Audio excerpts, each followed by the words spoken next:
first concerns a special session. The second concerns an appointment.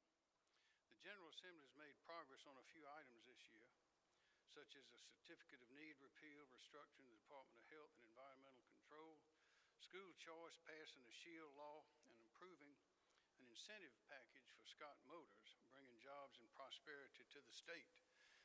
Excuse me, but they have not finished their business.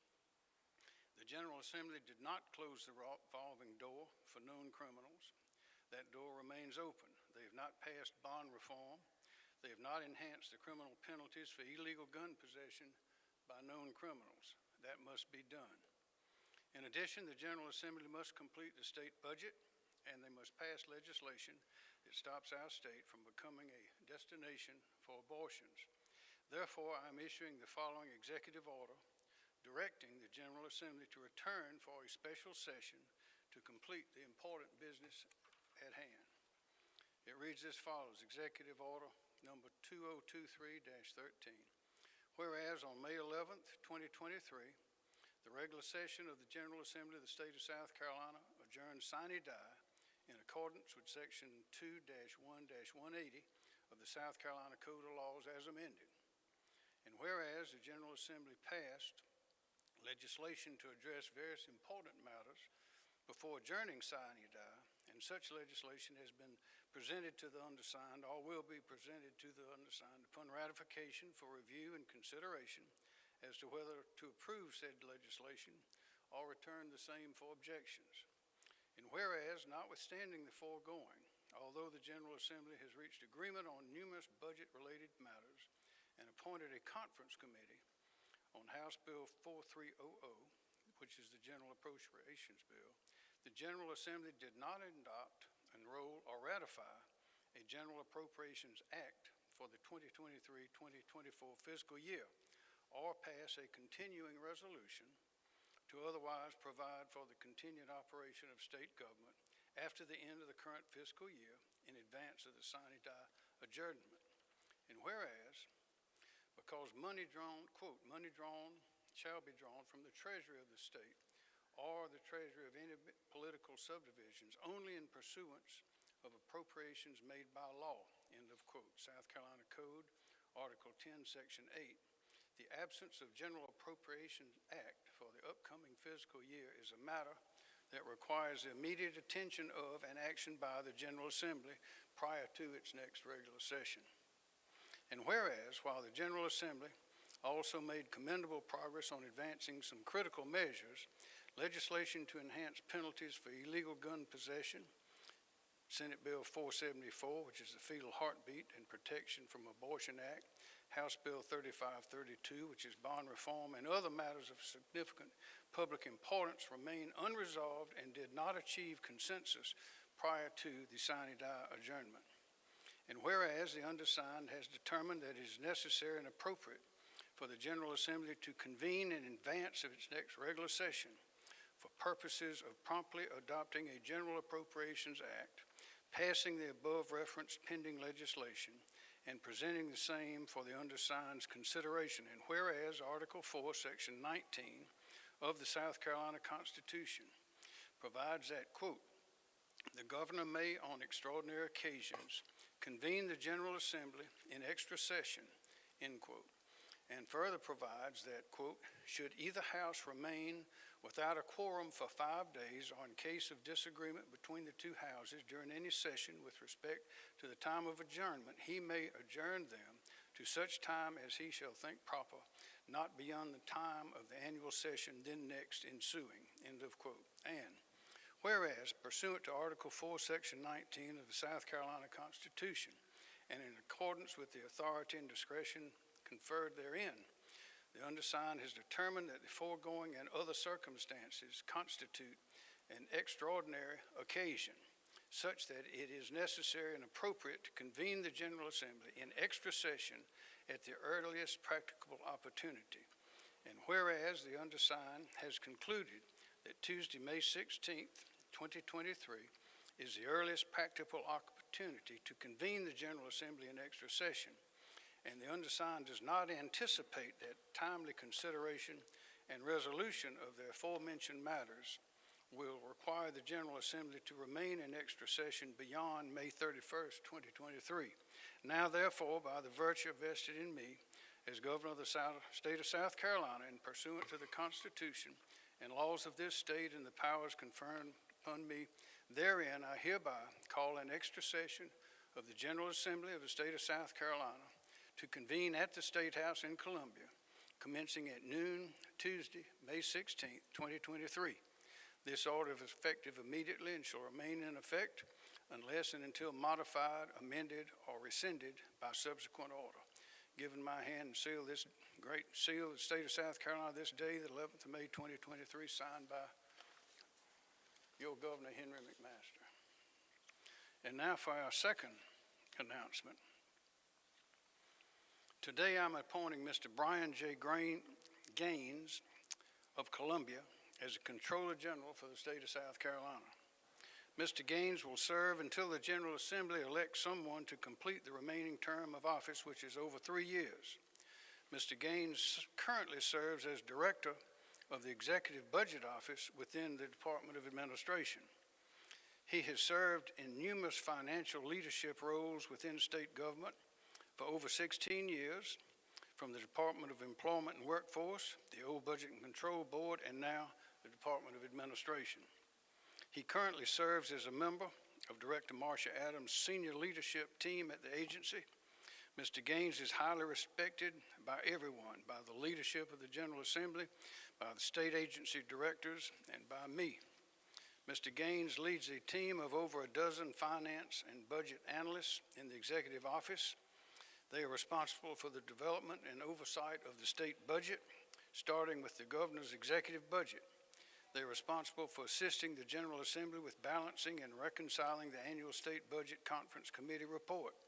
Additionally, that office oversees the annual financial accountability report process of each state agency and provides oversight for the state's permanent improvement project processes.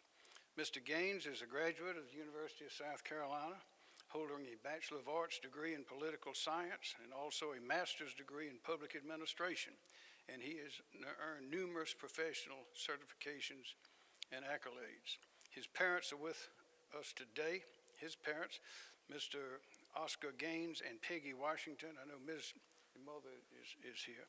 And we welcome them, and also Chief Justice Beatty has joined us here today to administer the oath of office to Mr. Gaines. And if the family will please come forward.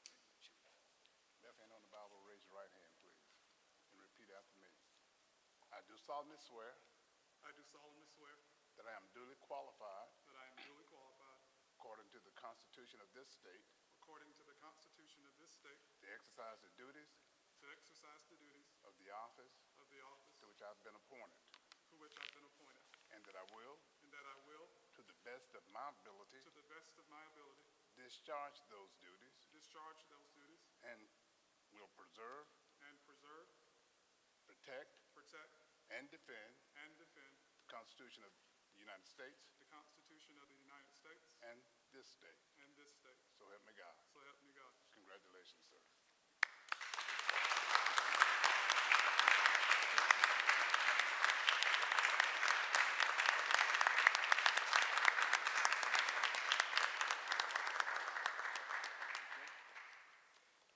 Y'all want to ask Mr. Gaines, General Gaines some questions?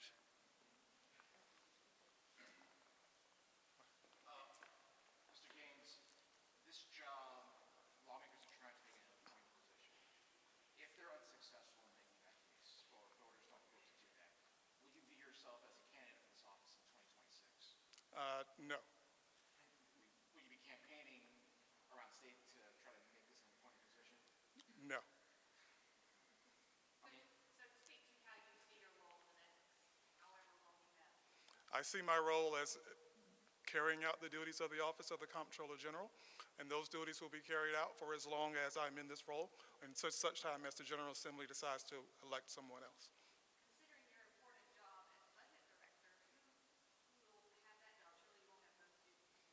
Oh, We are very lucky at the Department of Administration to have a well-trained senior executive level staff. And until Mr. Gaines returns to admin, when the General Assembly selects a new comptroller, Mike Shealy will be filling in that role for us. You should speak to what I'm thinking is the historic nature of your appointment. well, considering this has all come about within the last day or so, I've not had much time for a lot of reflection on that particular point, but I'm sure as time goes on, I will have an opportunity to fully digest what this means for not only me, but for the state of South Carolina. But in any regard, I think the fact that I am standing here today is a momentous occasion and a great thing for not only our state, but also for myself.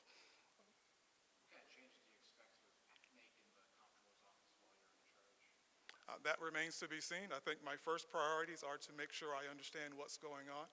I do have a general understanding of what goes on in the Comptroller General's office from my current position in state government, but first priorities are going to be figuring out what's going on and what needs to be moving forward after that point.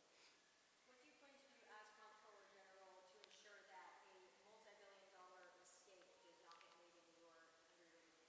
I think it's working with the staff and making sure that the ACFR in which you're referring to is developed in the manner in which it complies with all of the things it needs to comply with and is done as best and accurately as we possibly can. Governor, could you speak to why you chose him as comptroller? He's qualified, he's respected by everyone, he has enormous experience. He's not a political person, and everyone that we discuss this with has great respect and confidence in Mr. Gaines. Governor, House members have said that they wanted Kirk Finley to do the job. Senators have mentioned Mike Shealy for the comptroller job, and there's been no agreement to even hold an election. And I doubt the Senate will actually ever agree to an election as long as Kirk Finley is up there, just by the sheer numbers. Do you have any faith that they'll actually be able to come to an agreement? Well, the law provides for them to come to agreement. They'll be coming back for this special session, and I believe that they will come to an agreement of some kind at some point and make an election. Did you ever consider Kirkland Finley for Mike Shealy yourself, and why or not? They were recommended, of course, along with many others, but this man, Michael Gaines, is the man for this job. Would you like to see the job taken out of off the election ballot, essentially? Say it again. Would you like to see this job taken off the election ballot to basically have your ability to appoint? Either way suits me. The important thing is we need to have qualified people in these very important positions, and we're very happy that Brian Gaines has agreed to do this. He walking away from his work at the Department of Administration is going to take a little bit of adjustment, but Ms. Adams is confident that she and her team can handle that, and so we're fortunate to have someone of this ability that has the confidence of everyone involved that Brian Gaines has. You address what this means for employees' ability to get their paycheck, and whether that was in legal limbo.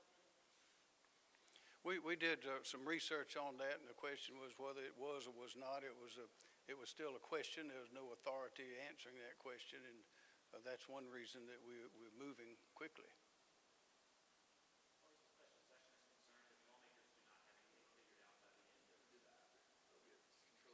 Yeah. Can you explain where things fell through the cracks with the previous comptroller in terms of keeping track of that spending, and why you believe that will not happen under this new leader? Well, that's been thoroughly digested in the papers and reported on, but I have great confidence in Brian Gaines. his ability to work with people and his familiarity with these processes. And again, he has the confidence of all that we discuss this with. Anything else from the Comptroller General? We're good? Thank you. Anything else you want to say? Thank you very much.